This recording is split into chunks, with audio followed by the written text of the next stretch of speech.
तो दोस्तों, जैसा कि आप सभी जानते हो कि किसी भी बाजी को जीतने में मजा तभी आता है जब आपसे जलने वाले और आपके दुश्मन देश आपके हारने का इंतजार कर रहे हों। और भारत ने भी कुछ ऐसा ही कारनामा किया है जहां पर दुनिया के कई सारे देश भारत से जल रहे थे और पूरी दुनिया के अंदर भारत की बदनामी कर रहे थे। तभी भारत ने इतिहास रच डाला है और भारत ने 2022-23 की पहली तिमाही के अंदर अपने माल का जबरदस्त एक्सपोर्ट किया है। और 2022-23 की पहली तिमाही के अंदर ही भारत के जो कृषि उत्पादों का एक्सपोर्ट है वो 14% बढ़कर इस साल यानी 2022-23 की पहली तिमाही के अंदर 5,987 मिलियन अमेरिकी डॉलर हो चुका है, जो कि एक साल पहले यानी 2021-22 की पहली तिमाही के अंदर लगभग 5,256 मिलियन डॉलर था। यानी बात साफ है कि दुनिया के देश भारत की आलोचना करते रह गए और दुनिया भर के अंदर भारत ने धड़ल्ले से अपने कृषि उत्पादों को बेचा है।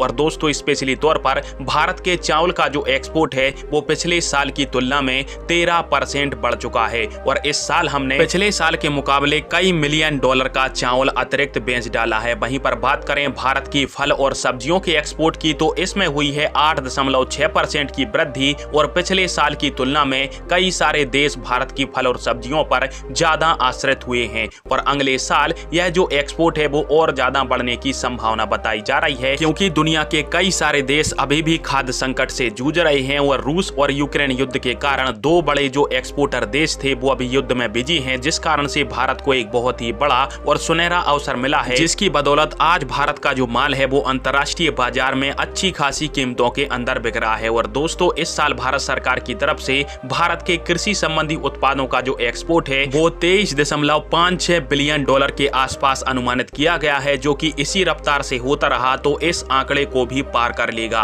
और लगभग 24 से 26 बिलियन के आसपास भारत दुनिया भर के अंदर अपने कृषि उत्पाद जैसे फल और सब्जियां और अनाज वगैरह को बेचेगा। और दोस्तों, इस प्रकार से भारत ने अपने विरोधियों को मुंह तोड़ जवाब देते हुए जबरदस्त सफलता हासिल की है। खैर दोस्तों, आप सभी के इस टॉपिक पर क्या राय है और जिन देशों ने भारत से पंगा लेकर भारत की आलोचना की या फिर भारत के उत्पादों को रिजेक्ट किया, क्या हमें उनको अब भारत के उत्पाद देना चाहिए या फिर नहीं? कमेंट बॉक्स में फिर आवाज दीजिएगा। वीडियो देखने के लिए धन्यवाद। जय हिंद, वंदे मातरम।